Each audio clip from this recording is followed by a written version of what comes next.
अगर हमारे देखने का दृष्टिकोण बराबर हो तो आपको गलत में भी सही मिल जाएगा। हम लोग नसीब की बात कर कर अपने आप को ठगने की बात करते हैं। हमारी अंदर जो कट्टरता का निर्माण होना चाहिए कि मैं जैन हूं। आप बिगड़े हुए संबंधों को वापस ला सकते हो, लेकिन एक बार वन टाइम आपके पास से जो समय निकल गया, नेवर, जयंती में उसको कभी वापस नहीं ला सकते आप।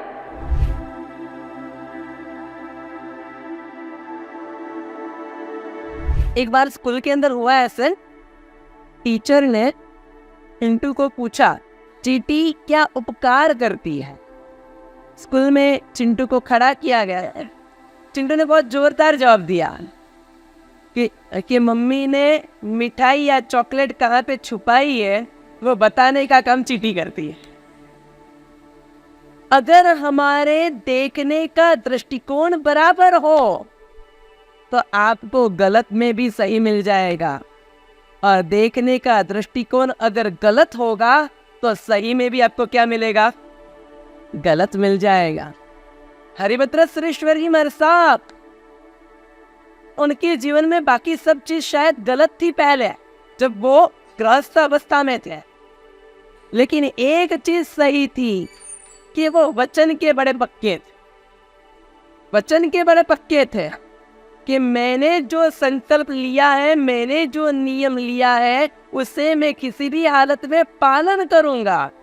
और ये जो उनके अंदर की मनस्थिति थी, और वो मनस्थिति के कारण याकिनी मात्रा एक साध्वी जी के पास, एक स्त्री के पास उस जमाने में अर्थ सुनने और समझने के लिए वो गए, उनके पास बैठे, उन्होंने आचार्य भगवान के पास भेजा, वहां पे भी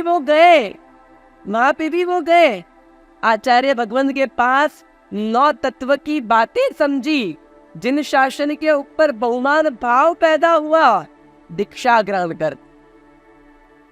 जो लोग अपने आप के ऊपर विश्वास रखते हैं, उन्हें भगवान के ऊपर विश्वास रखने में समय नहीं लगता।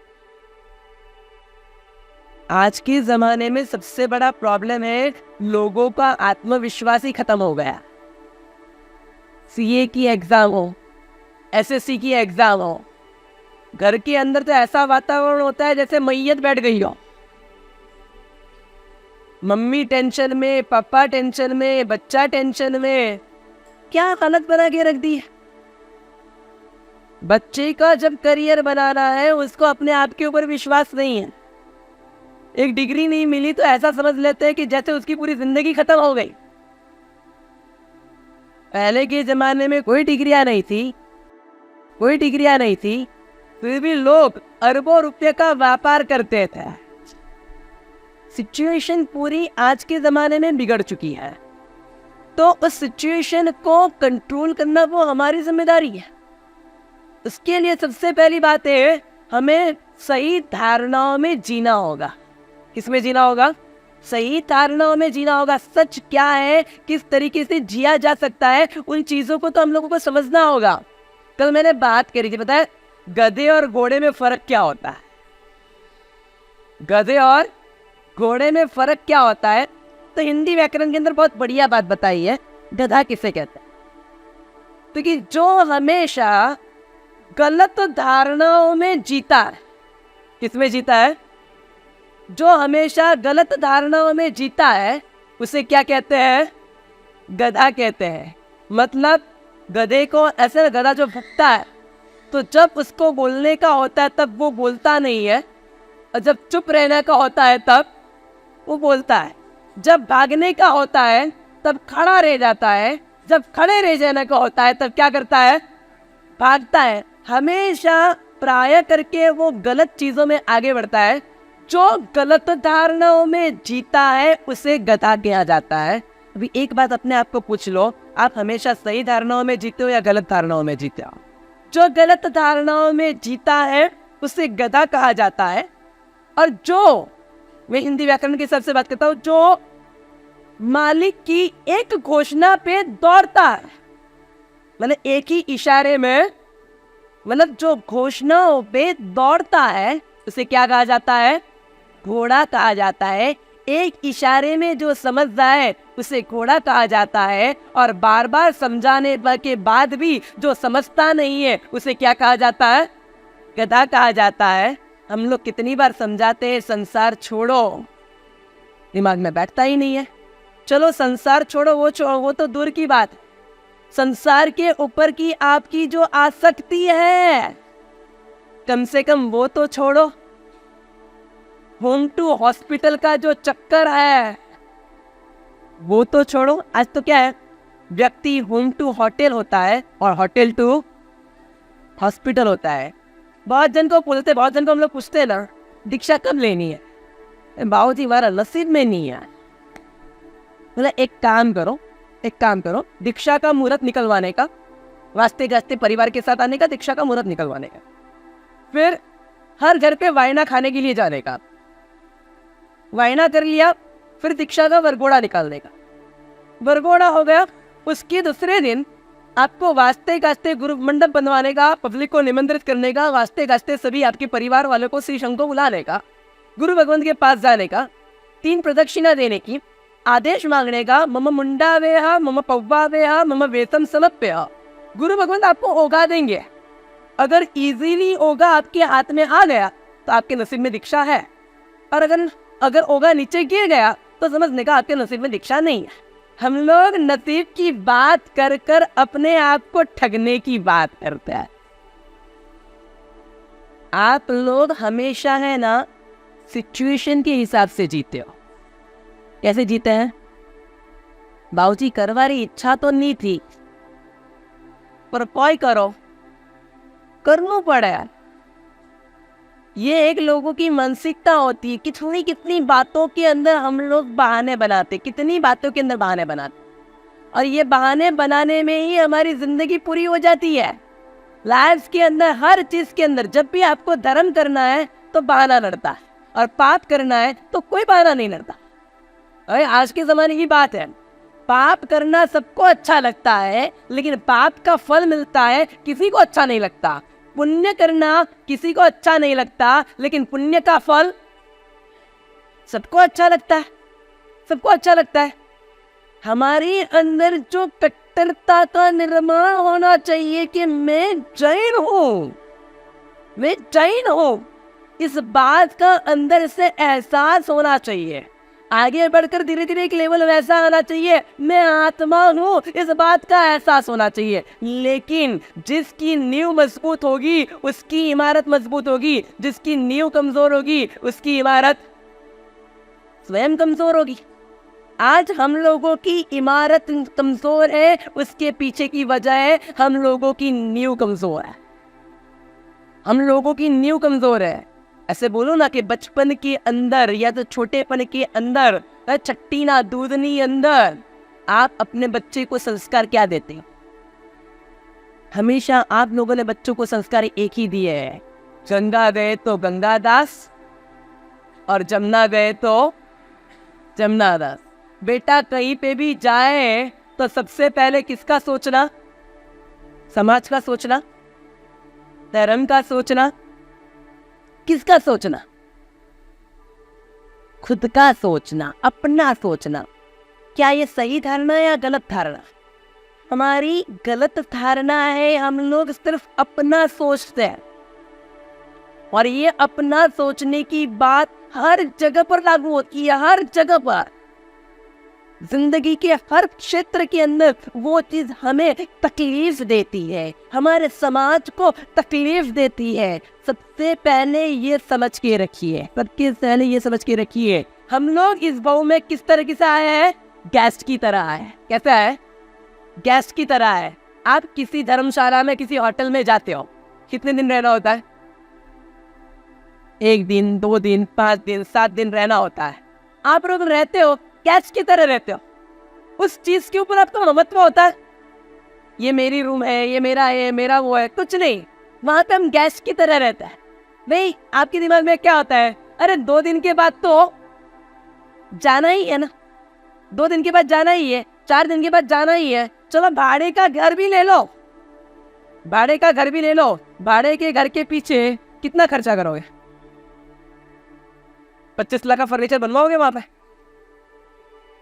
अरे 11 महीने रहने वाले हो, क्यों नहीं बनवाओगे? शायद 2 साल 5 साल भी रह जाओ, रहते हो ना, बहुत जन 5-5 10-10 साल से रहते हैं, शायद 2 साल 5 साल भी रह जाओ, फिर भी वहां पे 25 लाख का फर्नीचर क्यों नहीं बनवाओगे? आपके दिमाग में एक ही बात होगी, वो घर कणोरू है, भाड़ारू है, वो घर मारू नहीं है, तो वन वास्ते हटे खर्चो नहीं कर लो। कितनी आप लोगों की स्पष्ट मानसिकता होती है कि मैं यहाँ पे गेस्ट हूँ, ये घर मेरे भाड़े का घर है, तो इसके पीछे इतना समय इतना खर्चा नहीं देने का कि जो समय या जो खर्चा अपने घर के पीछे दिया जाता।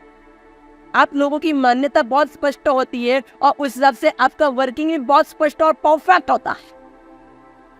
अभी मुझे ये बताओ, ये घर, ये शरीर, ये घर भाड़े का घर है या परमानेंट घर है?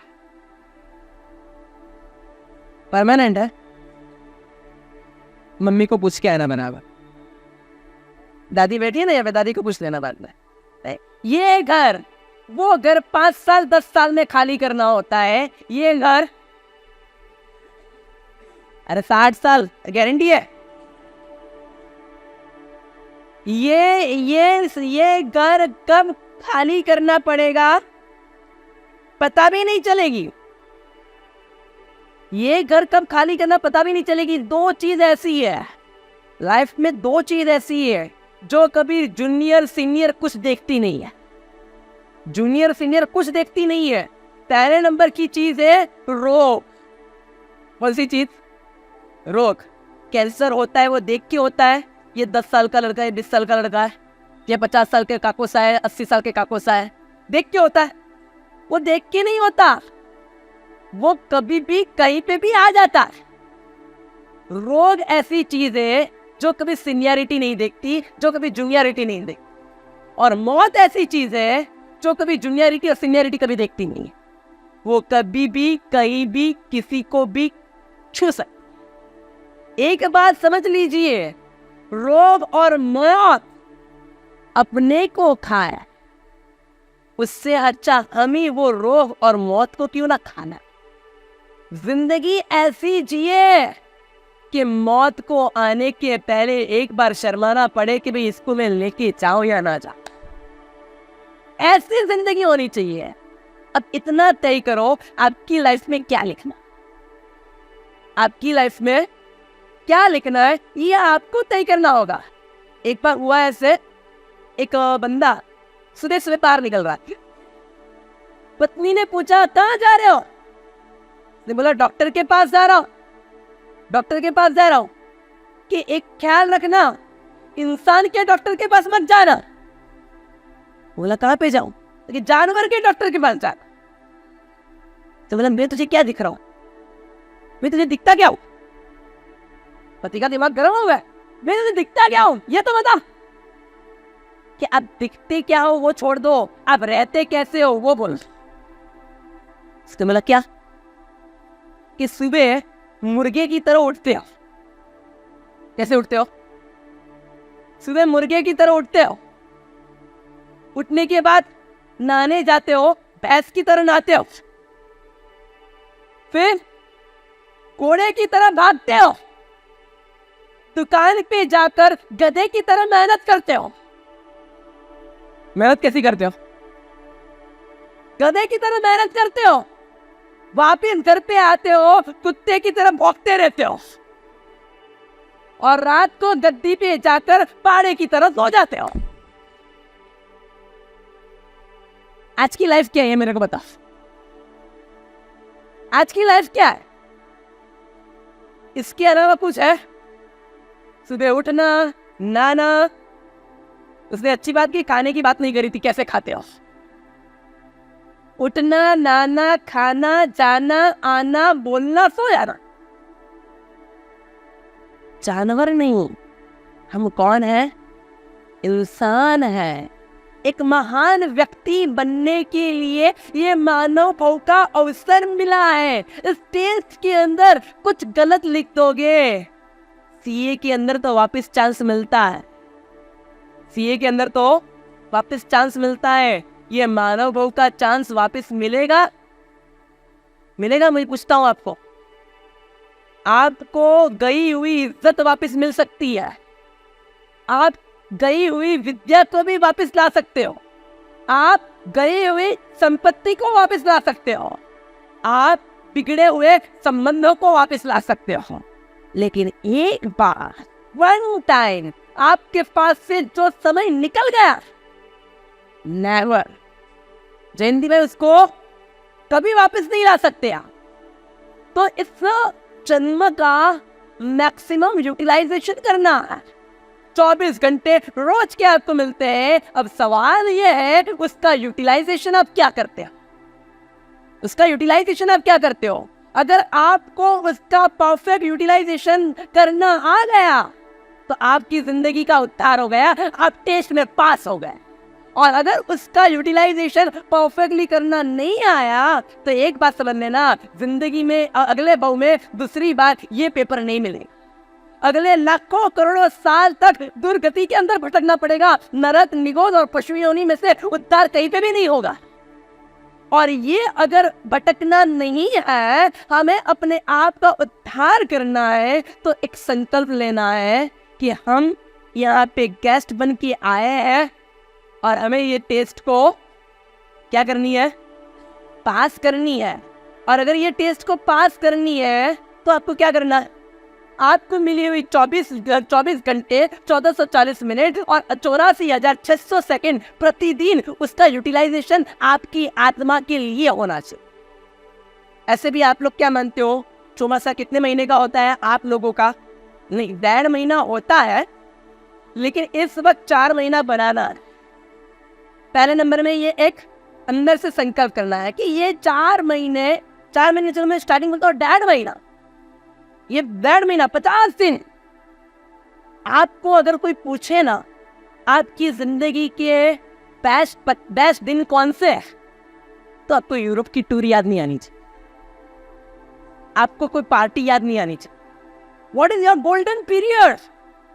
आप बोल सको कि 2018 के चातुर्मास के 50 दिन मेरी लाइफ के गोल्डन पीरियड, उसके अंदर मेरे अंदर के गुणों का जो विकास हुआ है वो अद्भुत हुआ। मेरी जो बेस्ट क्वालिटी थी, जो मेरे अंदर पड़ी हुई थी, वो बाहर निकली है। और सबके अंदर बेस्ट क्वालिटी पड़ी हुई, सबके अंदर जो इंसान, मतलब जब सबसे पर्सनली मिलना होता है, पता चलता है अरे क्या क्या कैसे कैसे व्यक्तित्व हमारे समाज में पड़े हुए रहता है। छोटे से लेकर बड़े बड़े लोग कौन से कैसे कैसे तरीके से आराधना होती है, आराधकता होती है, हमारा दिमाग काम न करे वैसी उनकी भावना होती है। बस इतना कहता हूं, इस वक्त ये 3 चीज तय करनी है। नंबर 1, गेस्ट बन के आए हैं, लाइफ की टेस्ट में पास होना है और इस चातुर्मास में बेस्ट होना है।